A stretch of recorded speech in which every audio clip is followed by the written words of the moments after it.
Welcome to Second Chance Garage. Okay, we're back to the Mustang. Okay, I will show you what the tires look like now. Ouch! Let me get down here. That's the tread that's on the Mustang now. Okay, I will show you the tread on the other car as soon as I get up. We'll go over here and look at what was on the Mustang. Alright. That's what was on the Mustang. And we're going on to the other side. Here. That's what was on the Mustang. That's why I swapped tires. Alright. Now we're going to try this one-handed. So I'm not sponsored by these people, but one of those jumper boxes. And I love this thing. It works awesome. Well, I'll show you how it works. It's going to be a little shaky because, like I said, I'm doing it with one hand. So, okay, what you do is there's a little thing door over here that you got to open up. It's just rubber. Got a flashlight on the front. Charge cell phones and stuff off of it too. And then this end only goes in one way. And you plug this in to your, here, I'll plug it in and then I'll show you. Plugged it in, just like that. Then bring it over to the battery. Okay, we'll just set this down here for now. And then we will hook this ground. Okay, let me slide it up here a minute. We'll hook this ground here. It's a ground. Hook the positive to the positives. And then it's got a little button on the side of this that says boost. I'm going to hit that boost button and you get a light that lights up green saying it's putting juice into the battery. Now keep in mind, this car was so dead the dome light wouldn't even light up. You know. Alright. So let me throw that down there on the...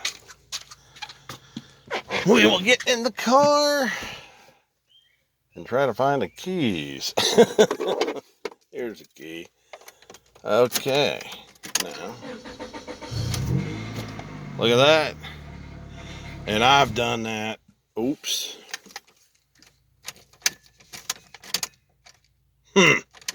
Okay. The boost kicked off.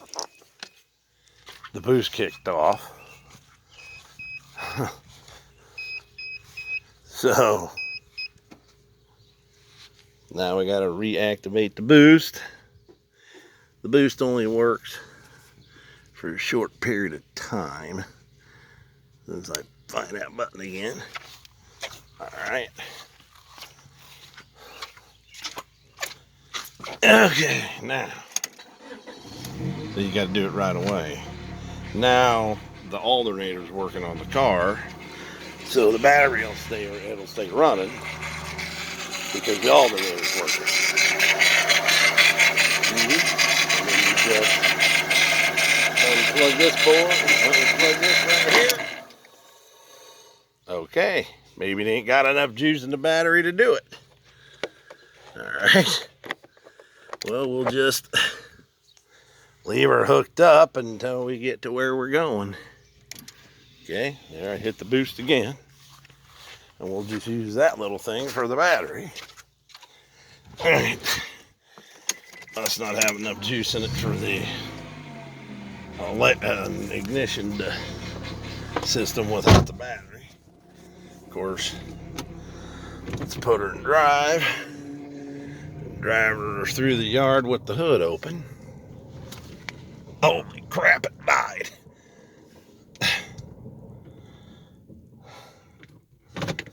No, I'll have to hit the boost again. Yep. The boost will jump your car with a dead battery, but apparently the alternator isn't putting out enough go-go juice to keep it running. There's the boost button again. Alright. Alright. Apparently didn't.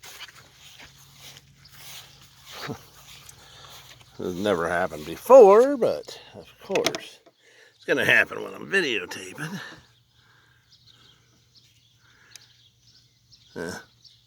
Okay, let me unplug it. Unplug it. And plug it back in. Huh. I must have a bad ground somewhere. Must have a bad connection somewhere.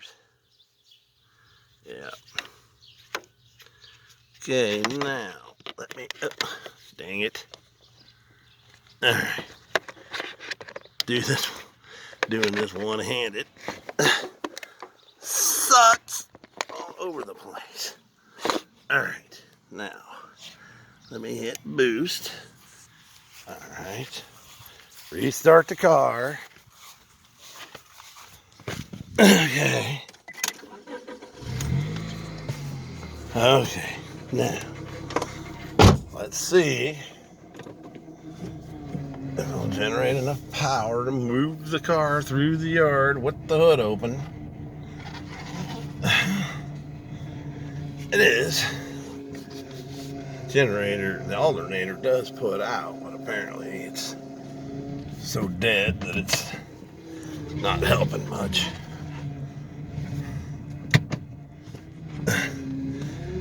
Alright.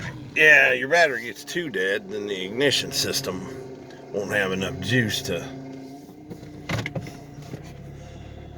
Alright. That'll be good enough for now. I don't have to worry about anybody stealing it because it won't start. Okay. Now, you can unplug this out of that, and it'll tell you that it's disconnected. So, there's that. You gotta pop your little rubber thing back on. Rubber thing back on there. Yep, there it is. She does a good job. I love these things. Mine's, I want to say 1,000. You can get them in 1,500. I've jump started everything with these things. Pickup trucks to cars, lawnmowers, ATVs, anything 12 volt. You can charge them up off your car batteries. You can. Okay, and well, I'll get back to that. Okay, this is how I balance the tires on my cars. This is a tire balancer. And what you do is right, if it focuses there, that is a water bubble. Right there is a water bubble. Okay, what you do is you take your tire and rim, face it up, put it on there. Then you push this lever down, and the weight of the tire will help hold that up. Then, watch this. See how the bubble moves? You want it to be centered with that X right in the middle. Alright, and then in order to do that, I save a bunch of weights and stuff off old junk cars and everything. And I got a whole bunch of them right there. And you just set them on the outside of your rim, which is on this car right there. And I got some weights there until you get that little water bubble right in the middle of that X, just like it is now. And and it'll be balanced. I don't remember. Dad got the balancer from somewhere. I don't remember. Then if you want to but you got to have your rim facing up, so your weights are going to be on the outside. Unless you want to put the weights on the back side, then what you do is you get it where it's, like I showed you, in the center. Then take a piece of chalk on your tire and mark the top of it, so you know where your weight goes. Then you can put it down, flipped it over, and you know right where your weights go on the back side of the rim, so you don't see the weights. Anyway, that's how I balance them. Like I said, not sponsored, but I will show you what it's called. I don't know if I can get the model M76. But anyway, that's how I do it, because we do a lot of this kind of stuff. And so anyway, with the Harbor Freight breakdown tool and this balancer, yeah, we do this kind of stuff, because like I just saved myself, we'll say $10 a tire on the Mustang for mounting. It'd be like 20 bucks a tire probably for mounting, balancing, and all that. So there's 20, 40, 60, $80 right there I saved myself. And then for mounting those old junk tires, they'd still get me for 10 bucks, even if I didn't balance them, which I didn't, because, I just use it for around the yard, pulling stuff around the yard. And that would have been another 40 bucks there. So I just saved myself, good chunk of cash, over 100 bucks. So, well over $100. So anyway, probably 110 or something. So anyway, the gist of it is, that's how I balance my tires. I would show you, but I got in a hurry and completely forgot to do that. Okay, now let's talk electrical shorts. Okay. Years ago, I used to have a conversion van. It was the old school conversion van with the captain seats and the fancy party lights and the wood grain and all that. Okay, I had one of those for a while. I don't even know how long I had it. But when I got it, they had a kill switch under the hood because it had a constant power draw. Okay. So I started jacking with the radio, and it had a short in it. So I started smacking the dash and it would start playing. So I took that radio out and I went to Walmart, bought the cheapest radio and the radio kit and the wiring adapters that I could, so I could just plug right into the wiring harness. Put it all back together, and that solved the electrical problem. It didn't draw any juice anymore. So this car belonged to my nephew. And he's going to college. He'd drive it over there, and he's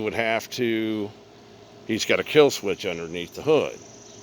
So he would flip the kill switch, because if he didn't, by the time he came out of school, say 8 hours later, apparently the car was dead. Okay, so I decided to do an experiment. So I cleaned the terminals, made sure the battery was up, and all that stuff. Fully charged the battery on a 2-amp charger. And then took and made sure that the radio button was actually shut off in the car. Because I think he said either the radio or the CD player's got issues.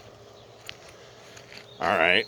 So then with the battery clean, the water full, the power switch in the on position, it's been 2 days and I can get in that car, hit the key, and fire it right up. Dome light works, everything works.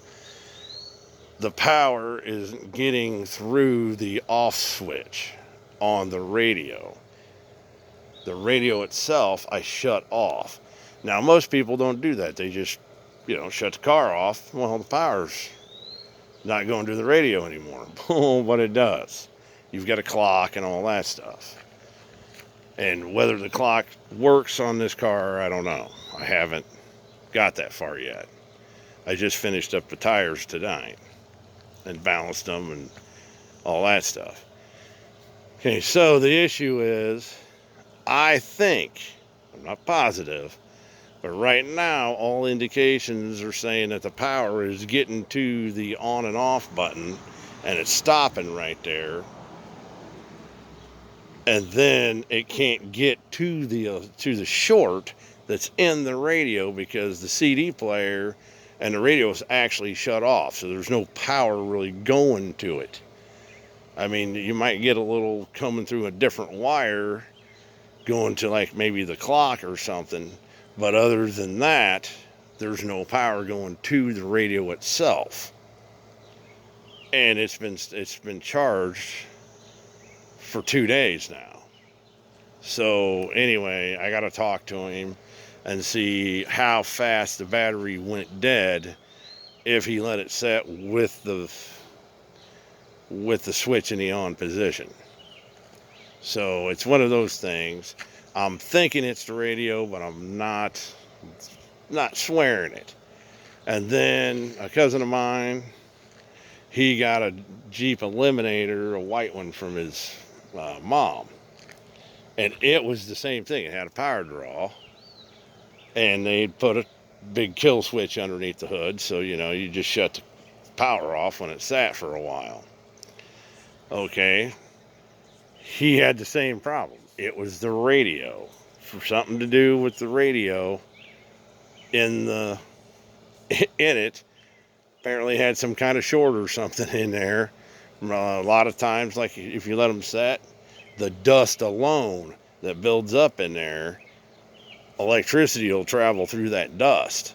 A lot of people don't know that, but it will. And so could be something on the order of that, because that particular vehicle sat for a long time. And dust will conduct just enough electricity that it could very easily work as a short, like go to your ground and drain your battery. So anyway, I think he replaced the radio in it or something and got it fixed. So I'm not saying all electrical shorts are going to be your radio, but cars that sit for a while, that would be one thing that I would check, because like a lot of times they're sitting there and they just fill up with dust. And I have heard of a guy at work had the same problem. I was telling him, and he took a air hose and was blowing everything out with an air hose and a little sprayer.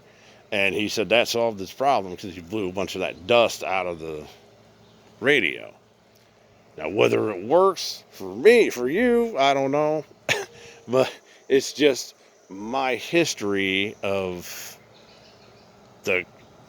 letting a car sit and it's got a power drain all of a sudden and nobody can figure out why. Could be the dust in the radios kind of making I don't know. Or it could be that it's sitting there drawing moisture. It developed a short that way. I don't know.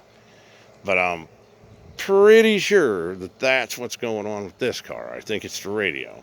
I do have a factory radio and amp that was in this car when it came out, but it was an AM/FM tape player, I think. I haven't even looked at it. It's in the trunk. But if I put it in there, I'm going to blow it all out with air. So that's where I'm at right now. I got the tires fixed. It was about a half gallon. It wasn't half gallon. It was about a fourth of a gallon low on antifreeze and a flash tank. I got the new tires on it. I am narrowing down the electrical short, thinking that's the radio, which will probably just get a new radio put in this weekend, whether it's the factory one or whether it's something else. And then I'm waiting for the serpentine belt tensioner. I got a tensioner arm pulley that's bad on it, so I ordered one. It's supposed to be here 27th, so we'll see. You know, but I think I'm getting closer. And I did get the car. Well, you saw me pull it off the patio, so with that jump box. So anyway, that's kind of what's going on. Look at the garage. Wow, you can't even wade through here. There's so much tools and crap everywhere. I have got to clean this up, man. This is ridiculous. But I'm going to have to clean this mess up. That's going to drive me nuts. You go to try to grab a tool and can't find it, and the other side is just as bad. So anyway, if you like it, subscribe, hit the bell notifications, give me a thumbs up. I've been checking and I ain't been getting hardly any thumbs up. I get some views, but I don't get very many thumbs up. It helps the algorithm, I think, on YouTube to suggest other videos, to my videos to other people if you hit the thumbs up button. But whatever, it's no big deal.